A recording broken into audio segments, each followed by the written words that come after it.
Iran Israel अमेरिकी युद्ध में बड़ी खबर। ईरान ने कतर की राजधानी दोहा में अमेरिकी सैन्य बेस पर हमला कर दिया है और 6 मिसाइलें दागी हैं। कतर की राजधानी दोहा में धमाके सुने गए हैं। लगभग ये मध्य पूर्व यानी कि मिडिल ईस्ट में अमेरिकी सैन्य अड्डा सबसे बड़ा सैन्य अड्डा है जहां पर ईरान ने हमला किया है। धमाके को लेकर इजरायली अधिकारी का बयान भी आया है और कतर की राजधानी दोहा में ये धमाके सुने गए हैं। पहले से ये आशंका व्यक्त की जा रही थी कि ईरान जो है वो अमेरिकी बेसिस पर, सैन्य बेसिस पर हमला करेगा और मिडिल ईस्ट में बहुत सारे बेस हैं। आइए प्रणय उपाध्याय हमारे संवाददाता के पास हम आपको लिए चलते हैं। प्रणय, जिस बात की आशंका थी क्या वही हुआ और क्या इस तरह से मिडिल ईस्ट में और दूसरे अमेरिकी सैन्य बेसिस पर हमला हो सकता है?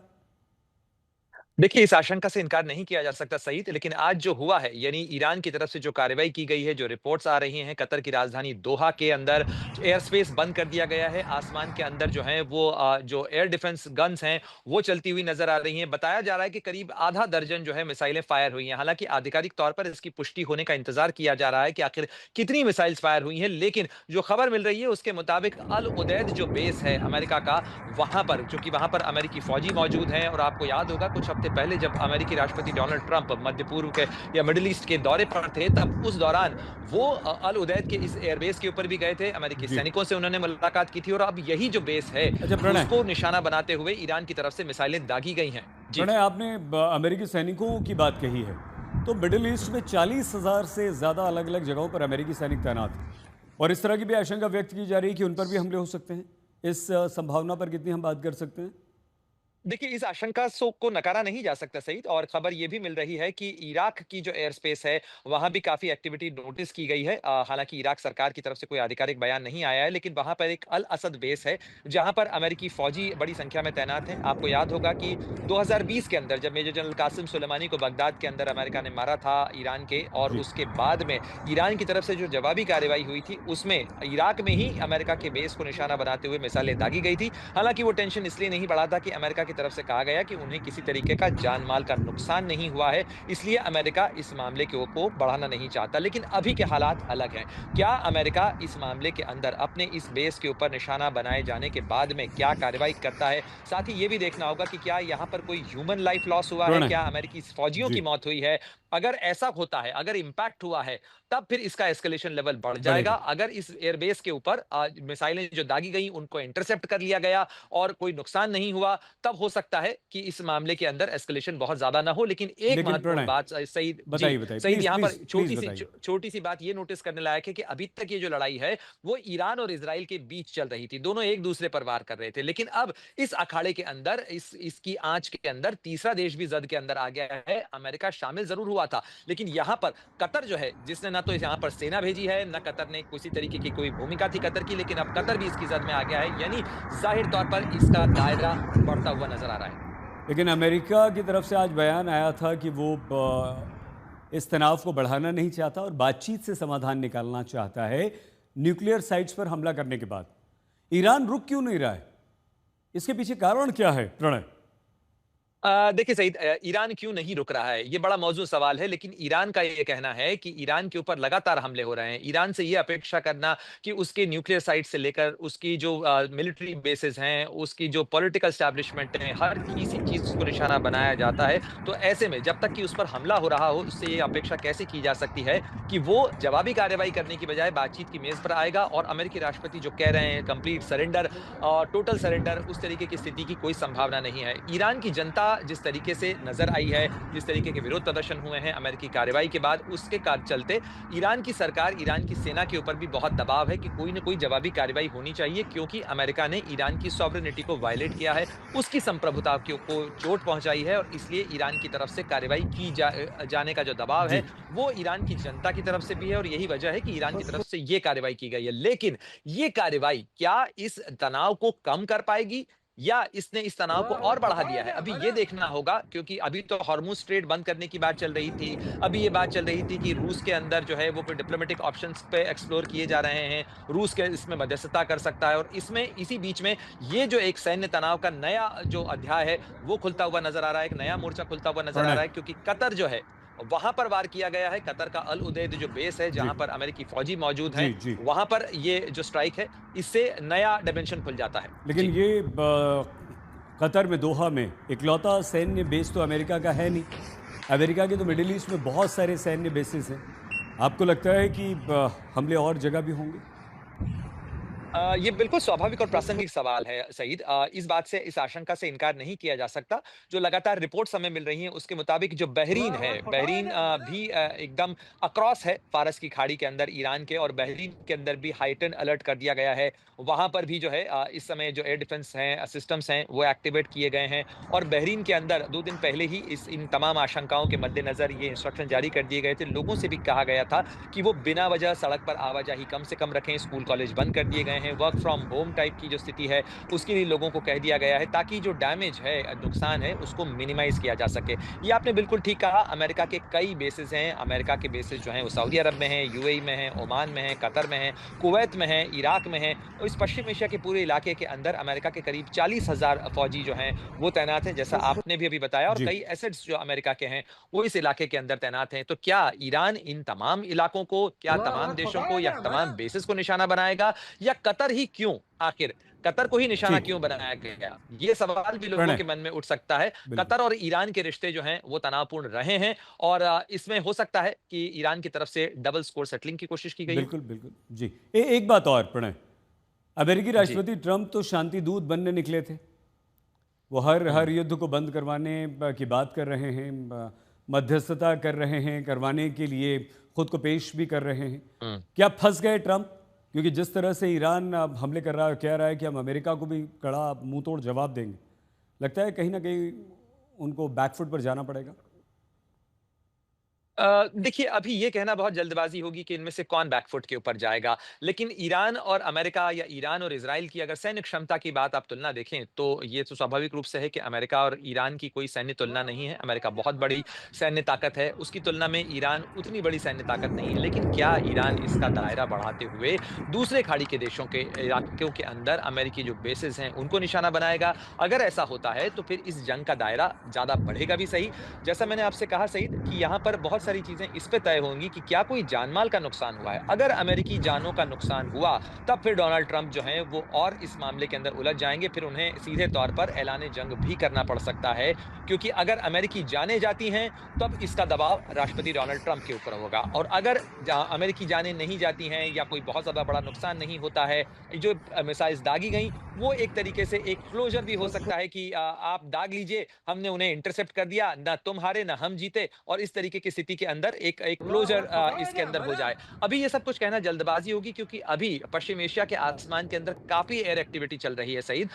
इज़राइल की एयर फ़ोर्स भी लगातार कार्रवाई कर रही है। ये भी रिपोर्ट सामने आ रही हैं कि ईरान के ऊपर इस समय बमबारी के भी जो रिपोर्ट्स हैं, वो भी सामने आ रही हैं, और दूसरी तरफ ईरान की तरफ से भी मिसाइलें दागी गई हैं। जी हम सईद। हम समझना यही चाहते हैं, ट्रंप ट्रंप जिस अपने उद्देश्य को लेकर निकले थे, चुनाव उन्होंने हुँ। जीता था। अब चुनाव से पहले ये वादा किया था कि अमेरिका युद्ध में कभी नहीं जाएगा।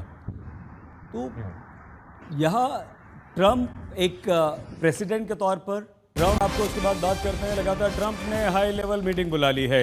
वही जो हम बार बार कह रहे थे, बात कर रहे थे, अब अमेरिकी राष्ट्रपति ट्रंप ने रक्षा सचिव, वरिष्ठ अधिकारियों के साथ ये मीटिंग बुला ली है, क्योंकि बड़ी खबर ये आ गई है, कतर की राजधानी दोहा में अमेरिकी सैन्य बेस पर ईरान ने हमला कर दिया है, 6 मिसाइलें दागती हैं, और उसके बाद ट्रंप ने एक हाई लेवल मीटिंग बुला ली है। वहाँ पर उनके रक्षा सचिव हैं, सिक्योरिटी सेक्रेटरी वहां पर मौजूद हैं, वरिष्ठ अधिकारी हैं, और इन लोगों के साथ ट्रंप आगे की कार्रवाई पर विचार कर रहे हैं, अब क्या किया जाए।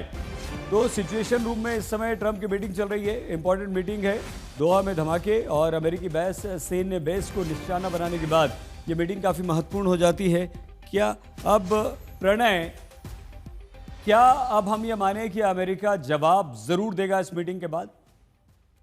देखिए, ज़ाहिर तौर पर अगर अमेरिका के बेसिस के ऊपर किसी तरीके का नुकसान हुआ है, जैसा मैंने आपसे कहा, अगर अमेरिकी जान गई है, तब तो अमेरिका के राष्ट्रपति के ऊपर काफ़ी दबाव होगा इस चीज़ को लेकर, और सीधे तौर पर क्या अमेरिका ईरान के खिलाफ जंग में कूदने जा रहा है? क्योंकि देखिए, डोनाल्ड ट्रंप जो लगातार भाषा बोल रहे हैं, वो चाह रहे थे कि किसी तरीके से इस मैक्सिमम प्रेशर की जो पॉलिसी, जिसके ऊपर उन्होंने दस्तखत किए थे 20 जनवरी को सत्ता संभालते ही ईरान के खिलाफ, उस मैक्सिमम प्रेशर पॉलिसी के तहत वो ईरान को झुका लें, और ईरान से झुकाकर वो समझौता करवा लें, जिस समझौते में ईरान का जो न्यूक्लियर प्रोग्राम है उसके ऊपर एक पूर्ण विराम लग जाए। लेकिन ऐसा होता हुआ नजर नहीं आया। अभी जो लगातार रिपोर्ट सामने आ रही हैं, मैं आपसे बात करते जी। हुए उन रिपोर्ट्स को भी चेक कर रहा था। वो रिपोर्ट्स आ रही हैं कि जो तमाम अमेरिकी एयरबेस हैं उनको हाईएस्ट अलर्ट के ऊपर कर दिया गया है। अभी जो ताजा रिपोर्ट आ रही है उसके मुताबिक कतर में किसी तरीके का कोई नुकसान नहीं हुआ है, यानी कोई जान का नुकसान नहीं हुआ है, कोई कैजुअल्टी जो है वो नहीं हुई है। जो सब मिसाइलें दागी गई थी उनको इंटरसेप्ट कर लिया गया है। लेकिन कुवैत के अंदर इराक का जो अल असद बेस है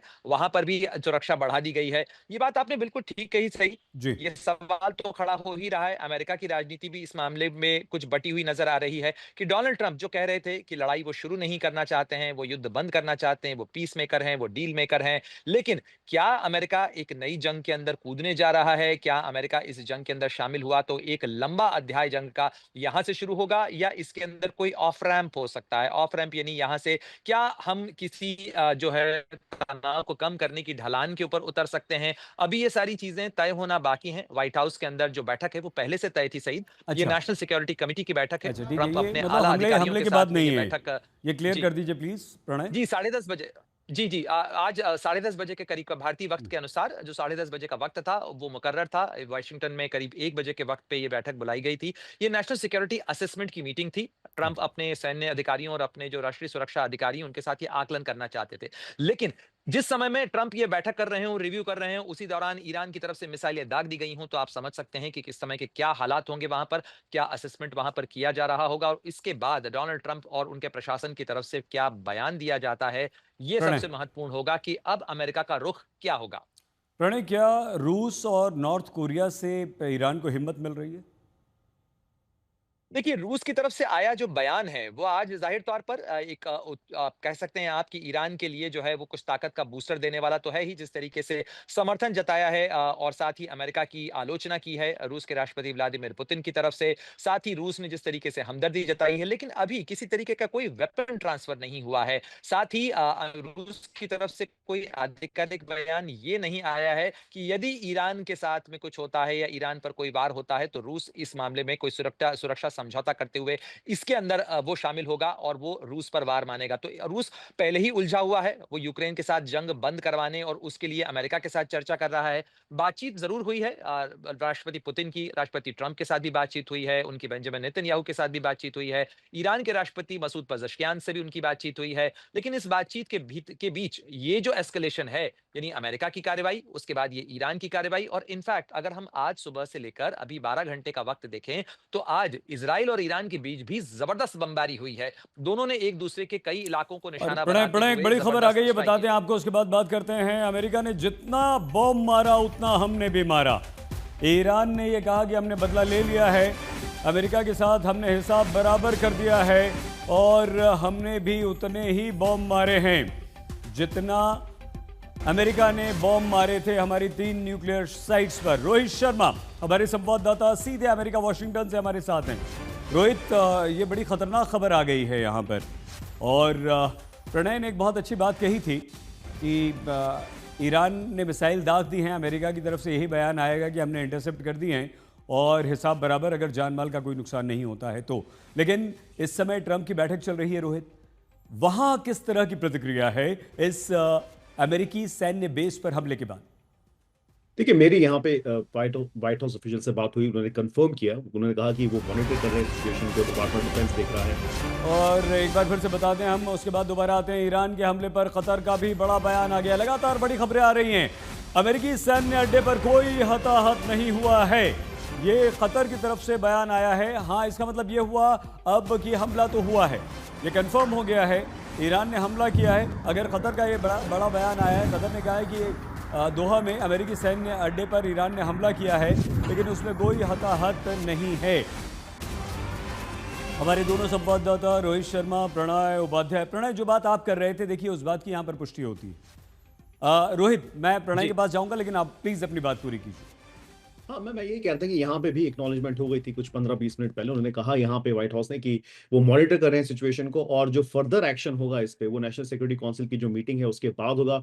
उस मीटिंग में जनरल केन है, उस मीटिंग में पीटर हेग्सेथ है, CIA के चीफ हैं, तो कहीं ना कहीं मुझे लगता है कि ये एक हम जो बात कर रहे थे कि ऑफ रैंप जैसी सिचुएशन हो सकती है कि ईरान क्लेम करे कि उन्होंने अटैक किया है, अपनी ऑडियंस होम ऑडियंस को बताए, अपनी जनता को बताए देखिए हमने बदला ले लिया है। अमेरिका कहेगा कि देखिए इन्होंने ट्राई किया लेकिन विफल रहे, ना अमेरिकन एसेट्स को कोई नुकसान हुआ, ना ही अमेरिकन सोल्जर्स को कोई नुकसान हुआ। और शायद जो प्रेसिडेंट ट्रम्प बार बार कहते हैं कि पीस की तरफ या डिप्लोमेटिक चैनल की तरफ ये बात जा पाए, तो मुझे लगता है ईरान यहां से जरूर क्लेम करेगा कि एक विक्ट्री क्लेम करने की जी। कोशिश करेगा कि उन्होंने अमेरिका को हराने की कोशिश की और इतनी मिसाइल दागी है और XYZ। और अमेरिका जो है वो फैक्ट बेस्ड जो जो रिपोर्टिंग होगी उसके बाद अपने व्यूज रखेगा। और मुझे ऐसा लगता है कि ये एक पोटेंशियल जो हम बार बार कहते हैं भारत और पाकिस्तान युद्ध के बीच में ऑफ रैंप, ये एक ऑफ रैंप हो सकता है जिससे सिचुएशन थोड़ी कंट्रोल में आ जाए। लेकिन प्रेसिडेंट ट्रम्प कैसे देखते हैं इसको, इस पे वो बहुत कुछ इम्पोर्टेंट है। निर्भर होगा। और वो क्या डिसाइड करते हैं अपनी नेशनल सिक्योरिटी मीटिंग में, ये रिपोर्ट्स आने के बाद आई थिंक वो डिटरमाइन करेगा कि ये वॉर कितने दिन और चलेगी और अगर ये बढ़ेगी तो किस हालात में आगे बढ़ेगी। ठीक है रोहित। रोहित आप बने रहिए। प्रणय, हम आपसे सवाल पूछना चाहते थे लेकिन एक ब्रेक के लिए रुकना है। प्रणय उपाध्याय, रोहित शर्मा, हमारे दोनों संवाददाता लगातार हमारे साथ बने रहेंगे। एक बहुत छोटे से ब्रेक के लिए हम यहाँ पर रुक रहे हैं और उसके बाद इसी खबर पर हम बने हुए हैं। क्या होगा अब? क्या ये युद्ध और बढ़ेगा या ईरान ने ये कहकर कि हमने बदला ले लिया है, अमेरिका चुप बैठ जाएगा कि ठीक है कुछ हुआ नहीं, ईरान को खुश हो जाने दीजिए? हम रुक रहे हैं यहाँ पर। दस्तक में आज के लिए बस इतना ही, लेकिन यही खबर पर हम दोबारा हाजिर होते हैं। आप प्लीज़ अपना बहुत ख्याल रखिएगा। लेकिन एक बड़ी खबर और आ गई इस समय। ब्रेक पर जाने से पहले हम वो खबर बता दें कि कतर ने इस बात को मान लिया है कि अमेरिकी सैन्य बेस पर हमला हुआ है। और एक और बड़ी खबर इस समय आ गई है, भारतीय समुदाय को अलर्ट रहने को कह दिया गया है। मौजूदा स्थिति को देखते हुए भारत ने भी अपने भारतीयों को जो कतर में हैं, बड़ी संख्या में लोग वहां पर भारतीय रहते हैं, उन्हें अलर्ट रहने को कहा है। दोहा में लोगों के संपर्क में भारतीय दूतावास है और ये कहा है कि आप लोग सावधान रहिए, अपना ख्याल रखिए और आप भारतीय दूतावास के संपर्क में रहिए। लोगों से अपने घरों के अंदर रहने का आग्रह किया है। भारतीय समुदाय के लोग जो कतर में रहते हैं, भारत ने उनके लिए अलर्ट जारी किया है और ये कहा है कि आपको संभल के रहना है,